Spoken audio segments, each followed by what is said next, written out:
Really disappointing to hear from the Lions and the whining that is going on from Allen Park. We got the very latest on a Monday edition of Locked On Lions. You are Locked On Lions, your daily Detroit Lions podcast. Part of the Locked On Podcast Network, your team every day.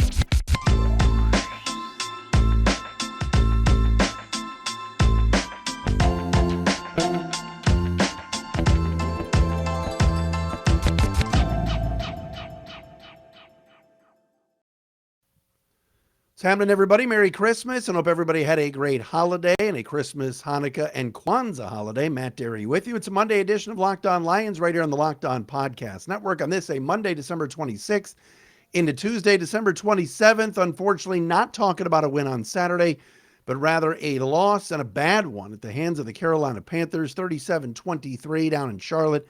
We had the postcast for you on Saturday, took the day off yesterday for Christmas, and now back with a new edition of Locked On Lions. Coming up on the show today, I did some texting over the last 24 to 48 hours and heard from some people close to the team. And I'm really disappointed at the direction the Lions went this past Saturday. And I'm hopeful that the Lions move past it, listen to what Dan Campbell had to say on Monday, and really understand that they got their butts kicked. And now with 2 games to go, knock off the Bears, knock off the Packers, and put them in a position to make the playoffs. We'll get into that coming up momentarily here on the show. Also, Jameson Williams, what's his story? 4 games into the season since he's come back from injured reserve, and he's a non-factor. We'll get into that.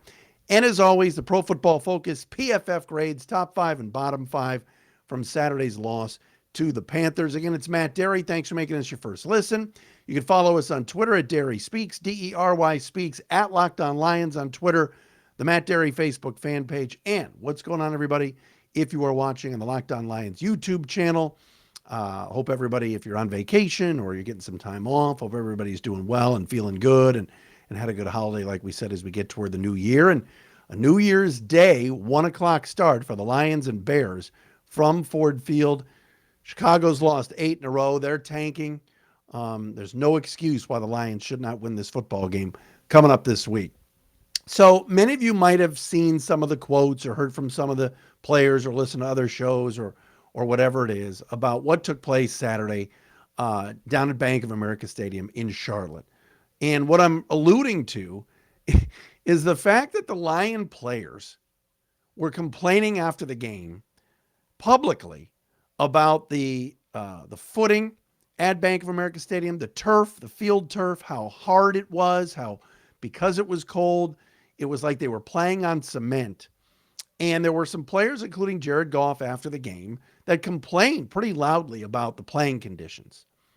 And so I saw this and I'm like, you got to be kidding me. Like, the Panthers played through the same conditions, right? I mean, they also had to play on that same field at Bank of America Stadium. And yes, it's an outdoor stadium in Charlotte. Why isn't it a grass field? And you want to talk about grass fields versus field turf and how hard it is and the playing surface. And when you go to the ground, it really hurts. That's fine. You want to have that debate and say how all outdoor stadiums, and heck, dome stadiums can even have grass fields. Like, maybe they should change that. There's injuries around the league. You want to have that discussion? Great. But I got news for you. The Detroit Lions over the last 7 weeks leading into this Panthers game were known for what?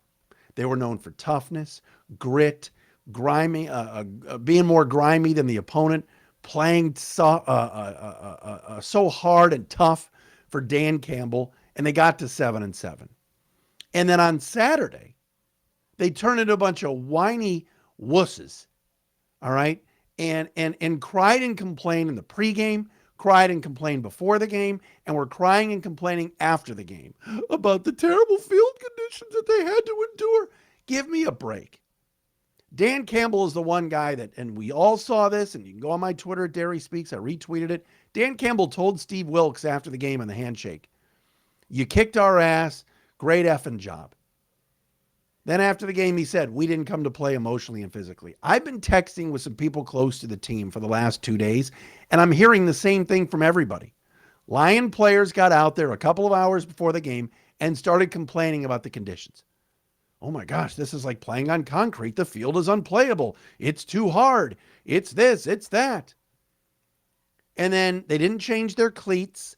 They played. They didn't make any adjustments, and during the game they were complaining about it, and after the game they complained about it. What is going on here? And I saw some of the Jared Goff quotes, worst field I've played. You're one of the captains of the team. I've heard from numerous sources that this was a problem all day Saturday. These guys couldn't get it out of their head how bad the field conditions were, and then they went out on the field and played like it.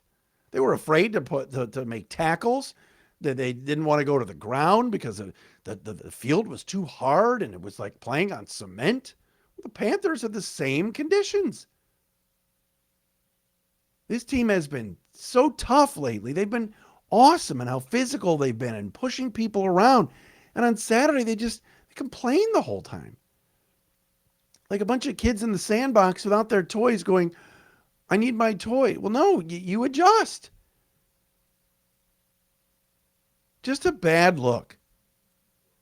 The Carolina Panthers played on the same field, and they pushed you around all day. And I feel badly for Dan Campbell, because in this instance, his players acted like a bunch of whiners and didn't adjust and didn't play through it and were afraid of contact, afraid of going to the ground. And then after the game, terrible field. It was horrible.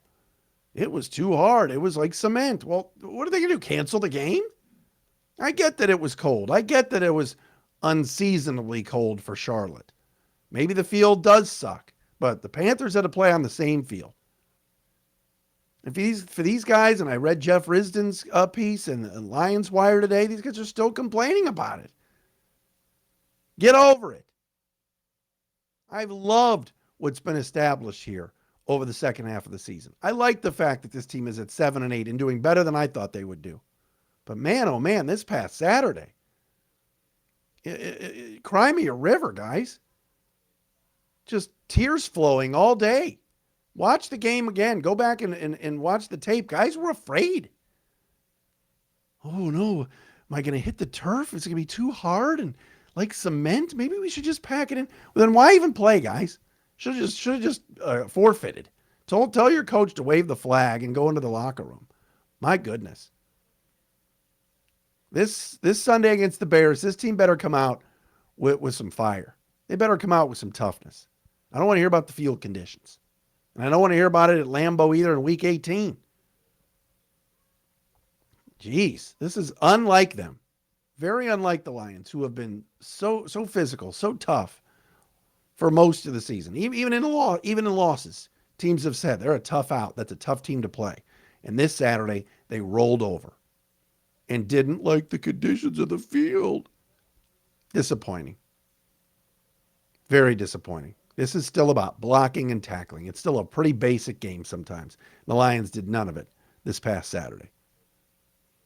So hopefully they get over this and move on, and hopefully it's just one clunker.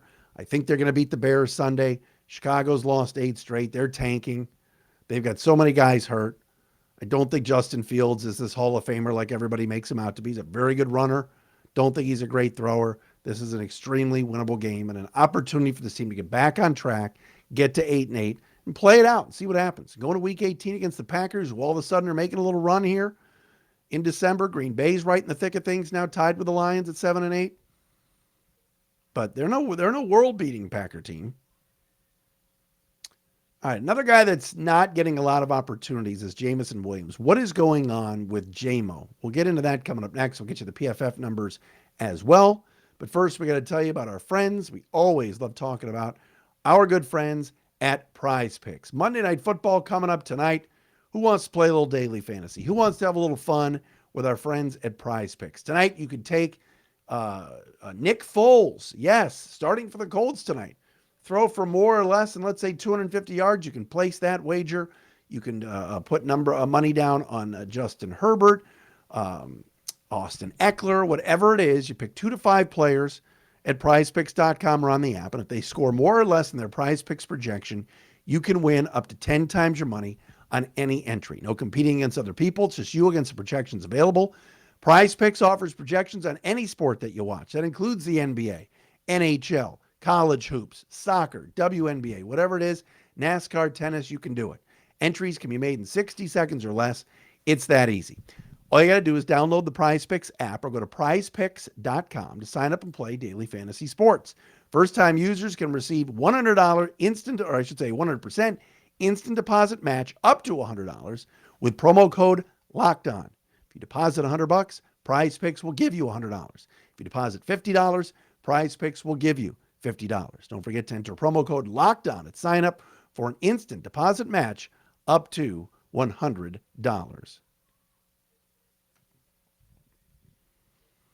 I'm Matt Dery back with you. It is a Monday edition of Locked On Lions right here on the Locked On Podcast Network. Merry Christmas, everybody. Happy Hanukkah. Happy Kwanzaa as well today for those that observe that holiday as well. Lions fall to the Panthers on Saturday. You heard my thoughts on what went on. I even heard TJ Lang talking about it on the radio too on Saturday, hearing that the players were complaining. So I'm not the only one that heard this. And hopefully the Lions can just toughen up and get ready for this game Sunday. It's going to be at home, last home game. You know the crowd's going to be going nuts for Lions and Bears at Ford Field. Will Jamison Williams play a lot? Will Jamison Williams be a part of this offense? We've waited all season for him. And 4 weeks ago, after coming back from the torn ACL, the Lions activated Jamison Williams and put him right on the field. Didn't play a ton in the first game, but we thought, all right, just getting back, easing in. They tried a deep ball to him. It was incomplete. Then, of course, what was it, second or third game, he had the touchdown catch on the deep ball where he was wide open from Jared Goff and the win over the Vikings. But the last couple of weeks, he's just been nowhere to be found. I think his snap count's been like 13, 11, 12, and 11. And Dan Campbell was asked about Jamison Williams playing more today, and he said, yeah, we're going to use him more. He was kind of taken aback by the question, and I think a little put off by it, because obviously when you're questioning coaching decisions and playing time, I don't think coaches love that. But this guy was taken in the mid-first round, and the Lions traded up to get him for a reason. And the offense has not exactly been lighting up the scoreboard the last 2 weeks. The Jets game, nor Saturday against Carolina. Sans Jared Goff hitting Shane Zylstra for 3 touchdowns. This team could use a home run hitter. And Jamison Williams retweeted, or I should say, liked a tweet on Saturday night where a fan basically said, get the ball in the hands. Can we get the ball in the damn hands of Jamison Williams? And he liked that tweet. So he's acknowledging himself, whether it's on social media or not, that he would like more opportunities. Now, again, they've been easing him in since the summer. He was the one that said, I want to come back for training camp and be out there. And it didn't take him until November to get some playing time and to actually be activated and be out on the field. Romeo Okwara came back from a major injury as well and has played a lot more snaps than a guy like Jamison Williams has. If I look at the snap count from this past Sunday, Jamison Williams, I want to be, played 11 snaps, 9 of them passing, 2 of them running. Folks, the Lions need to get him involved. I don't think it's a controversy. I don't think Jamison Williams is unhappy. Maybe he's too frail and thin and skinny and needs to put on some weight to get to that NFL bulk. That's possible. But, God bless guys like Josh Reynolds and Khalif Raymond, who's had a really good year. I like Khalif Raymond. But this is a big-time talent that is not being utilized. And the hope is for Sunday against the Bears that Ben Johnson and them can use him. I mean, we saw the offense sputter this past Sunday. They were going in for Saturday. They were going in for a score to go up 14-7. And then after that, barely did anything until late in the game. A bubble screen, putting him in motion and handing him the football in a jet sweep. The guy's got major speed. I've been dying to see Jamison Williams all year. And now, guy plays like 11, 12, 13 snaps a game and isn't out there. Like I said, I like Josh Reynolds, DJ Chark, Amon-Ra St. Brown. The Lions have some weapons. The wide receivers have done well. Josh Reynolds played 40 snaps this past Saturday. Jamison Williams played 11. That's not acceptable. All right. Again, Josh Reynolds is a fine player, but Jamison Williams has the potential to be a stud. Josh Reynolds was let go by the Rams, let go by the Titans. Jameson Williams is a first-round pick. So let's hope they unleash him a little bit this Sunday. And if he's not ready, then what's the problem? Is he not big enough? Are they worried he's going to re-aggravate the knee? He wants to play. He wants an opportunity. It can only make the Lions better to have that deep threat out on the field. So let's hope the Lions do that. All right, PFF grades coming up next. It can happen so easily. You're out with your friends or coworkers. You're putting back a few drinks. A few becomes a few too many. It's time to go, and for a moment, you think of calling for a ride. Nope, you're a good driver. You live nearby. You can make it home okay, right? What are the odds that you'll get pulled over? And even so, what's the worst that could happen? You lose your license. You lose your job. You total your car. You kill someone. It only takes one mistake to change your life or someone else's forever. Play it safe and plan ahead to get a ride.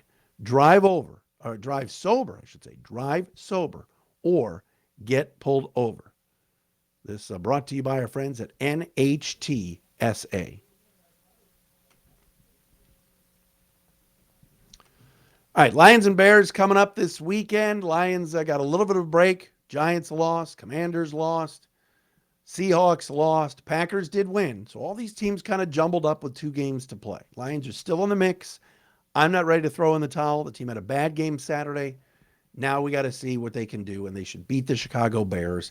And then they'll get a crack at the Packers in Week 18 at Lambeau. Of course, Aaron Rodgers and company are playing very well right now. Big win on Christmas Day, knocking off the Dolphins down in Miami. All right, as far as the PFF grades, offense and defense, top 5 and bottom 5 from this past Saturday's loss, at Carolina.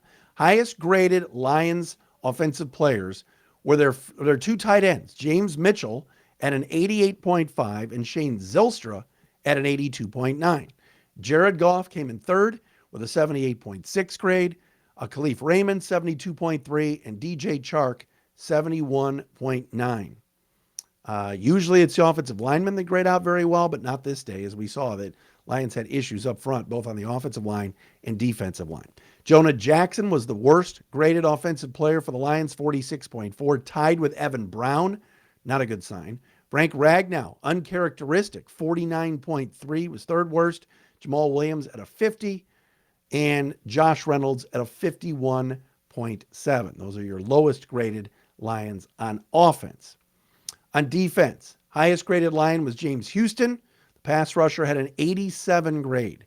Derek Barnes came in second at 80.7, followed by Benito Jones, the defensive tackle, 68.8. John Kaminsky at a 60.5, and Mike Hughes at a 60.2. Mike Hughes played 24 snaps, many of them late in the game, as Jeff Okudah was benched by Dan Campbell, Aaron Glenn, and company. Not a good day for Okudah, who finished with a 47.8 grade. Bottom 5 Lion performers. Chris Board, linebacker, 25.5. Alex Anzalone, 29.9. Brutal day for the linebackers. Josh Paschal, 33.4. Ifeatu Melifonwu played 66 snaps. We talked about Iffy and CJ Moore. Moore only played 2 defensive snaps. They went with Melifonwu with strong safety, and he delivered a lousy 35.6 grade according to PFF. And Malcolm Rodriguez, not a good day for him, made the bottom 5 with a 43.1. Lions got pushed around, plain and simple. And they're going to be facing a team right now that's 3-12 and cashing it in, ready to be done in the Chicago Bears. Now, will the Bears play with a little pride? Are they in a lot of the games that they play? Yes. And Justin Fields makes them playable with his legs. But they've lost 8 in a row, and they're gunning for the number 1 pick. They are. There is no excuse why the Detroit Lions should not win this game on Sunday. Some people thought it might be flexed Sunday Night Football. There's a chance that maybe Week 18 Lions and Packers could be the case, but I think that'll be Tennessee, Jacksonville, and this week's Sunday night game is going to be Pittsburgh, who's still in the running for a wild card spot in the AFC, and Baltimore. All right, so that'll do it for a Monday edition of Locked On Lions, right here on the Locked On Podcast Network. We're going to talk to Lauren Cox later on in the week on the crossover. Thanks for making us your first listen, checking us out on YouTube, and wherever you get your podcasts. We are back again tomorrow.